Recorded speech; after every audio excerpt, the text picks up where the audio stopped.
welcome along to the transfer show. Bringing in a striker has been a primary focus for Arsenal this summer. We'll take a look at what fee it could take to get the deal done. It certainly looks like, look, Neto, if we get, sorry, can you get that graphic up again? I was just about to read that. Oh my word. Less of us, more of the Chelsea boys. I would say Neto, Esteval, obviously is a new signing. They'll definitely be there. Palmer will be there. Gittins, of course, a new signing. George got a bit of an opportunity last season. Will they try and see if he can get more regular first-team football elsewhere, or will they continue to integrate him into that first team? And then Liam Delap, of course, and João Pedro.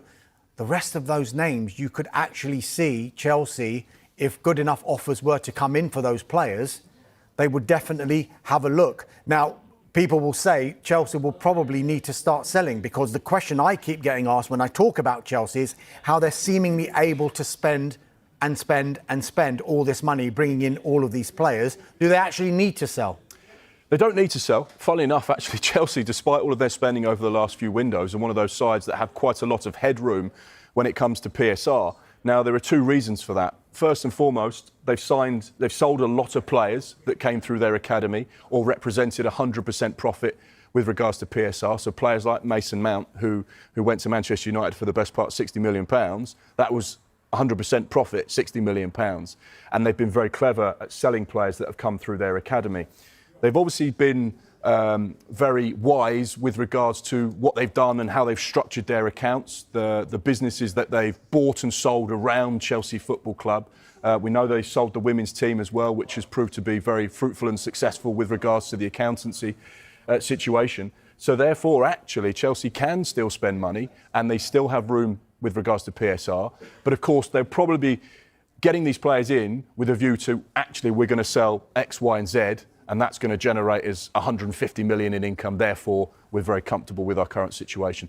Winning the Champions League, getting to the latter stages of competitions, playing in the Club World Cup. I think Carve, our football correspondent, said the other day that that's netted them so far around 60 to 70 million pounds just at this stage, now that they're in the semi-final. If they progress through to the final and win it, that will be around 100 million. So therefore, they're actually operating quite sustainably, sensibly, despite their extravagant spending in the market. Right, we're going to talk Manchester United in just a moment. Just a line reaching us at Sky Sports News is that Crystal Palace are close to agreeing a deal to sign Borna Sosa, the left-back from Ajax. The player has agreed to join the club in principle, and the clubs are negotiating over a permanent deal worth around £3.45 million. So it looks like Crystal Palace on the verge of a signing the left-back Borna Sosa from Ajax. So let's talk now Manchester United. It's set to be an interesting week, shall we say. The main squad are due back tomorrow for pre-season training, but not everyone will be present. I think we've given it away who won't be, but just give us a reminder who won't be, Mark.